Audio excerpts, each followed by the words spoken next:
VIBErations Podcast, Part 13, Xavier Pick. Hi, I'm Gary Brightman, and this is my weekly podcast called VIBErations. Established in 2018, Vibe is a book and music shop situated in Moi Wo on Lantau Island in Hong Kong. So what's been happening at the shop over the past week? Well, we've put the Christmas decorations up. Wahoo! Can't remember if I mentioned before that we have two dogs. Wilson, a feisty 13-year-old Jack Russell, and Jack, an adorable beige village dog, 1.5 years old. Last week, our local friendly pet rescue team, Tails, mugged us. Yes, we are now in receipt of a 4-month-old black village dog called Maya. Okay, yeah, she's adorable, but I'm seriously considering looking for insurance against being mugged by Tails ever again. Those girls are despicable. So we now have a trickler of dogs in our pack. White, beige and black. You may bump into Maya at the shop on Tuesdays or Fridays. We have plenty of new stock in the shop ready for Christmas, from David Bellis's Old Hong Kong Photos books, some new gifts from our friends at Lantau Ren, and a new limited stock of new Audio-Technica turntables. First come, first served. Don't forget, as mentioned last week, we have a free box outside and $10 gifts. We also have plenty of free books still available for helpers, and employers can now pick up for them. You can also buy wrapping paper and Christmas cards from us. Last week we launched our new YouTube channel, Live at VIBEHK. It has all our podcasts, live videos from authors and musicians at the shop, and interviews, so why not give it a try? It's my birthday next week, so if you'd like to give me a free present that I'd cherish, subscribe to Live at VIBEHK, and I'll respect you forever. My guest this week is Xavier Pick. He's very well known for keeping sketchbooks, working like a journalist, finding stories and developing these into larger artworks and documentaries about drawing. Lantau has been his home and inspiration for the past 7 years. Welcome to Vibe, Xavier. Thanks, Gary. Great to see you. Thanks for asking me. Pleasure, mate. Pleasure. Okay, so as we do these days, we're going to start off with 10 quick-fire questions for you. What is your favourite book or author? It's a tough one. Probably go for what I'm reading at the moment. Sapiens by Yuval Noah Harari. I don't know if you heard of it. Sapiens. No, I haven't, actually. He's written a few. There's a trilogy of them. There's the one. I've just finished Sapiens, and there's Homo Deus, which I'm reading at the moment, and 21 Lessons for a 21st Century. And he's a big history philosopher, intellectual, and he writes about humankind and just the brevity of the time that human beings have been on this earth and how we very quickly conquered planet Earth. So some really big ideas. He's interested in the cognitive revolution 70,000 years ago, which sort of changed human beings. It's fascinating. It really gives you a different insight into us as a species, and the implications of now as well, especially at this time when things are so uncertain. Okay. It's very strong, very strong. All right, sounds good. It's not a quick answer, is it? It's not a quick answer. So these are quick-fire questions, but not necessarily quick-fire answers. All right then. So question number 2: favourite musical artist? I mean, it's impossible to say because it changes all the time. What was I listening to? What's my favourite song this week is "Here Comes the Sun" by Richie Havens. Okay. I love Richie Havens. Right. He's got West Indies and Native American heritage, and he's folk and he's soul and he's rhythm and blues, and he learnt to play the guitar by open strings, and he didn't want to learn the chords, and he decided he was a gospel singer and he's a poet and he was a drawer. Okay, question number 3: preferred drink? Salty lassie. Number 4 is: do you have a life motto? Keep the faith. Favourite Hong Kong walk? I love walking at the moment and hiking with my family, and yesterday we went from Moi Wo to Puyo along the coast. Yeah. First time, I've never done it. You've got an amazing view of Hong Kong there. You've got lovely little abandoned houses. I love abandoned villages and houses. Yes. Where the waterfall bit is. It's hilly, it's got that drama. You don't know what's around the corner. Beautiful foliage. There was buffalo walking, and I followed the buffalo into the jungle and the little bamboo grove, and they were just climbing. They knew where they were going, and I followed them. I was filming, and then they took me to this lovely gravesite.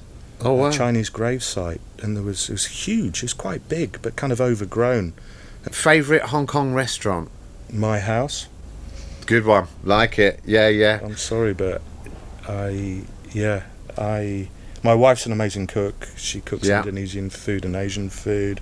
I used to be a chef, so I do know how to cook. So I love ingredients. Brilliant. I'd much prefer to go and buy amazing ingredients and then cook with those. Yeah. Here's a wacky one for you.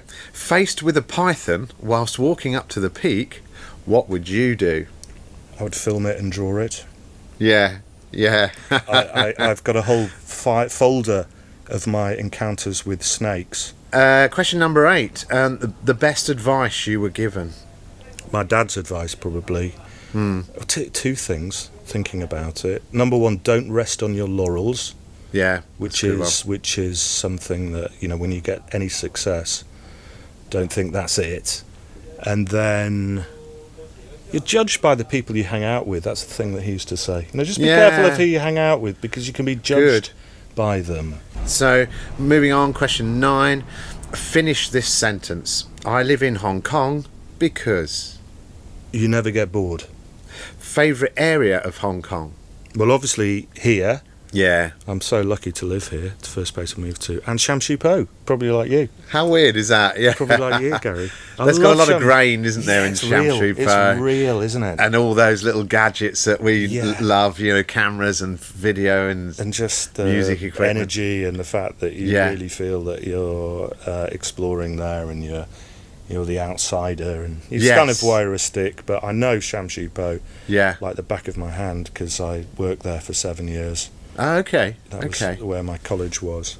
What did you do prior to coming to Hong Kong? I was an artist in London. I had a studio gallery in an old orphanage building, an old Victorian, gorgeous building called the Royal Victoria Patriotic Building, and I was selling paintings and drawings and writing stories, drawing in my sketchbook, documenting London, mainly at night. Part of my work as well is journalistic, so I was looking for journalistic stories. I had the opportunity to be an official war artist in Iraq, so I spent 3 years going in and out of Iraq on trips for a few weeks at a time, producing work about that. I've been doing this profession for about 25-30 years. Wow. So I was in London for about 15 years, and then I was in Manchester for about 3 or 4 years, in Yorkshire, and then Scotland for a few years. So travelled all around the UK, but London predominantly for the last 15 years. Yeah. Okay. And then you came to Hong Kong. I did. What made you choose Hong Kong?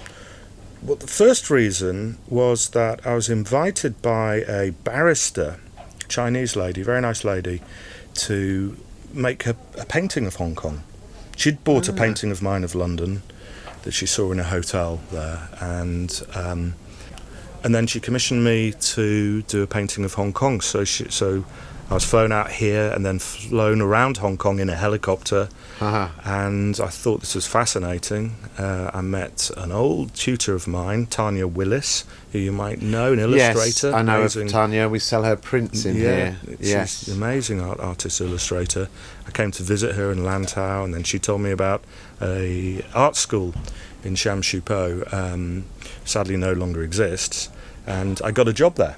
So I came here for 2 weeks, and I stayed for 7 years. Wow. When was that then? So that was back in 2012 or 2013, like 2013. So I just came out of Iraq, then flew out to Hong Kong, and then I stayed. I was kind of sick of London by then. I felt I'd done it, and my studio at the time was getting demolished. So I was looking for other options. So I wasn't in a comfortable position. It was like, oh my gosh, I'm losing my studio. I just come back from war zones. I was kind of shell shocked. Yes, in truth, I was. And I was bored of selling paintings of London.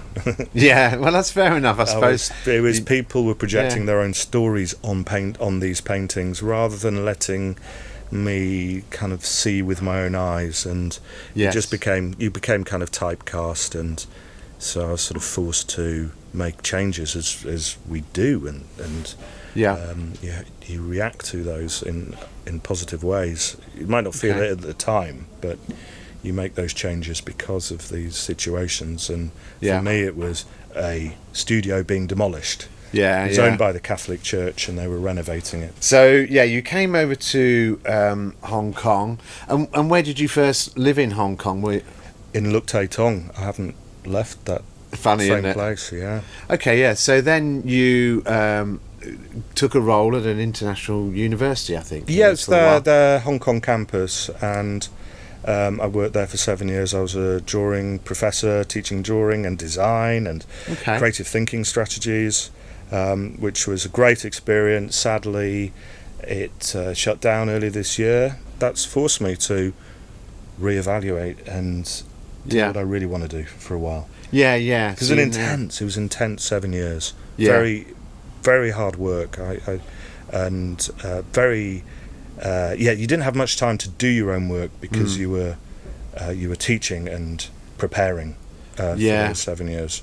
And so here you are now. You've been afforded that thinking time where you can once again evaluate what you want to do in life. Exactly. I'm very lucky just to get my permanent residency. So that was always a Holy Grail. Big worry. Yeah, I want to be here, but I have to have a job to stay. So I was very lucky to get that, and it's given me the time to explore new ideas. And during those 7 years, I was always thinking about the time when I was going to do my own work, and pursue things that I felt were important. You're here in that space now. What are you sort of thinking? So the areas of interest that I'm exploring now is fundamentally the story.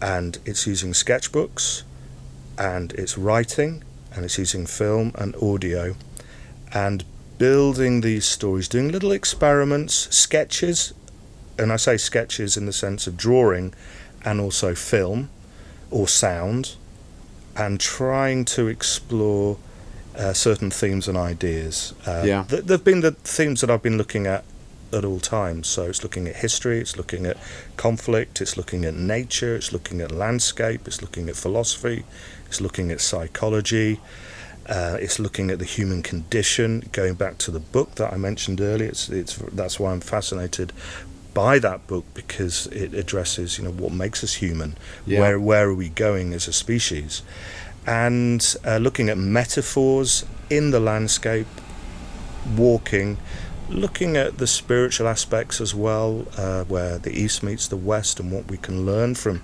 Eastern philosophy, which I think is very strong, very powerful, and a lot more rooted, has a lot more meaning than some of the capitalist Western ideals that have shaped where we have come from. So I'm exploring those. I've just brought sketchbooks along with me now, which the audience can't see. But you can kind of see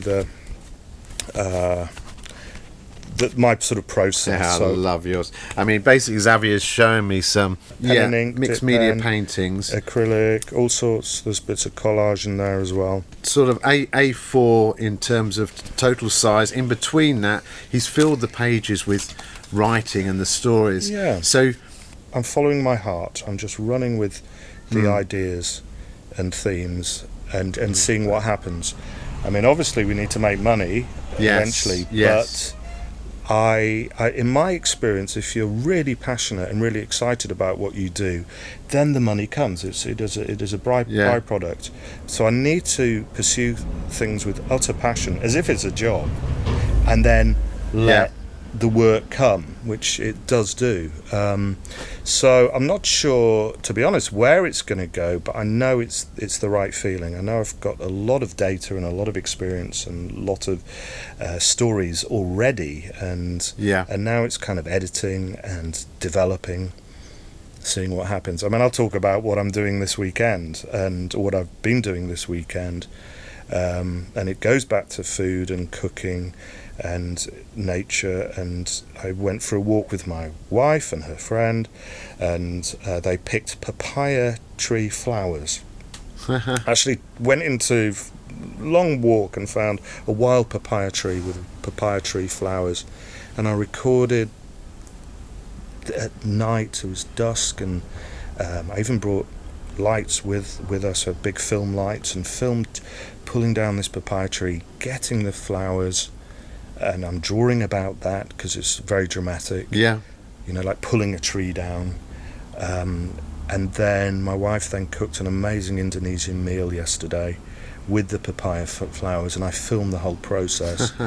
And that's going to be a little movie. Yes. It's about foraging. It's about being resilient and relying on, being adaptive. It's about foraging. It's about being adaptive, and it's about atmosphere. It's about exploration. It's about a little bit of adventure. Yeah. So that will definitely be sketchbook pages. I've got the film footage already. Yeah. And so I'm going to interweave sketchbook pages with film about making this meal.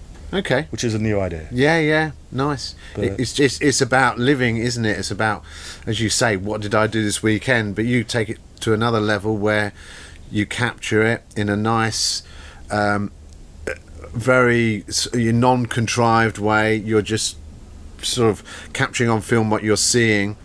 No script, no action, no cut. Yeah. And then at the same time, then you're taking sort of frames of that and you're painting those. Yeah, it's almost like these sketchbooks are like storyboards in a way. I absolutely love your this is like my son style. And like looking in the undergrowth at some plants here in this drawing, and this is what happens. It's about visualization. So the act of putting things down makes things real. It comes out of your head. It could be the words, it could be the ideas, the things you can't see, and then it can be the things you can see, and then it becomes real. So one of the other reasons I came to Hong Kong is to do with that visualization process. So I was asked by a good friend of mine who I was at school with. He was a boarder at my school, and his father was very high up in the Hong Kong police force.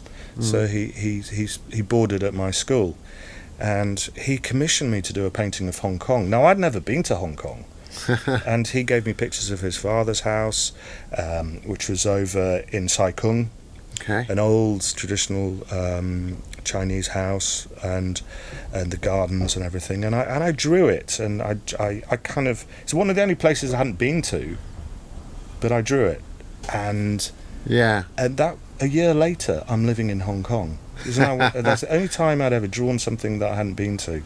So we're moving on a little bit.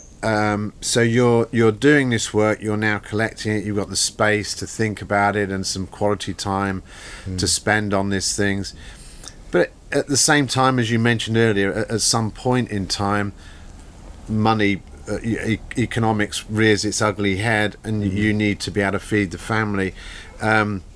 If people are interested in commissioning you, is that a possibility? How would they do that? It is. Well, it's not. And what would they commission you to do? Well, it's first of all, it's a conversation, and I mean, I avoid painting animals or small children. Yeah, perfect. Or anything that's kind Don't of work with them.